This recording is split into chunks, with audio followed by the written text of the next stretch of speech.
அனைவருக்கும் வணக்கம்.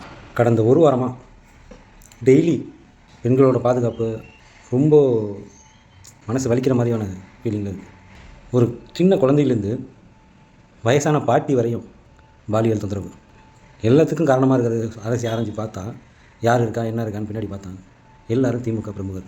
முதலமைச்சர் பெருமையாக சொல்கிறாரு, தமிழ்நாட்டில் பெண்கள் பாதுகாப்பு 100 மடங்கு பலமாக இருக்குது, இரும்பு கரங்கள் கொண்ட யாராக இருந்தாலும் அவர் நடக்கவும் அப்படி சொல்லி.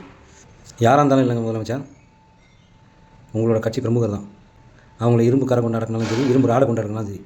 காலையில் ரெஸ்ட் ரூமுக்காக ஒதுங்கின ஒரு பொண்ணை வந்துட்டு 12வது படிக்கிற பொண்ணை வந்து துண்டு துண்டாக வெட்டி அவன் பாலியல் தொந்தரவு கொடுத்து, ஒரு வயசான பாட்டி, அவன் வீட்டுக்காரோட வயசான பாட்டி, அது வீட்டுக்காரர் ஒரு கணவர் முன்னாடியே அந்த பாட்டியை வந்து சீரழிச்சு அந்த பாட்டியை கொண்டு சட்டம் ஒழுங்கு சீர்கேடு போய் கிடக்கு.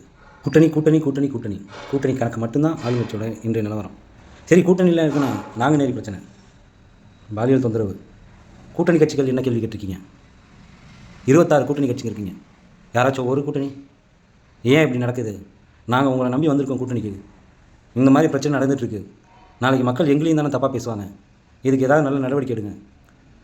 நாள் ஒன்றுக்கு ஒரு குழந்தை பாலியல் எங்கள் வீட்டில் இருக்கிற பொம்பளை பிள்ளைங்கள்லாம் பயமாக இருக்குது. அவங்க எதிர்காலம் எப்படி இருக்க போகுதுங்கிறது பயமாக இருக்குது. எப்படி ஸ்கூலுக்கு அனுப்புறது, எப்படி காலேஜுக்கு அனுப்புறது, எப்படி ஒருத்தவங்க கட்டி கொடுக்குறது? இவ்வளோ திமுக ஆட்சிகளுக்கு முட்டு கொடுக்கறதுக்கு ஏகப்பட்ட பேர். தலித்து மக்களுக்காக வந்து போராடுற திருமாவளவன் கூட்டணி இருக்காரு. நாங்குநேரியில் கொலை நடக்குது. என்ன குரல் கொடுத்தீங்க? என்ன கேள்வி கேட்டீங்க? ஏன் இப்படி நடக்குதுன்னு கேட்குறீங்க? அதை விட வேறு என்ன வேலை உங்களுக்கு? அவங்கள வச்சு தானே அரசியல் பண்ணுறீங்க, அந்த மக்களை வச்சு தானே அரசியல் பண்ணுறீங்க. அதை விட வேறு என்ன வேலை? கேட்கணும்ல, நீங்கள் கேள்வி கண்டிப்பாக கேட்டாகணும்ல. ஏன் என் மக்களை இவ்வளோ தொந்தரவு கொடுக்குறீங்க கேட்கணும்ல. தேமுதிக கூட்டணியில் இருந்துச்சு, தேமுதிக என்ன கேள்வி கேட்டிருக்கு? காங்கிரஸ் கூட்டணி வந்திருக்கு, காங்கிரஸ் என்ன கேள்வி கேட்டிருக்கு? இடதுசாரி கட்சிகள் என்ன கேள்வி கேட்டிருக்காங்க? பலமான கூட்டணி, மக்களை நாங்கள் காப்பாற்றுவோம் அப்படின்னு சொல்லியிருக்காங்க, கூட்டணி வைக்கிறீங்க. பாஜக உள்ளே வந்துடக்கூடாது அப்படிங்கிறனால கூட்டணி வைக்கிறீங்க. பாஜக பெண்களுக்கு வந்துட்டு தொந்தரவு கொடுக்குறாங்க, திமுக வந்துட்டு அதை அடக்கும் ஒடுக்கும் அப்படிலாம் சொல்லிங்களா?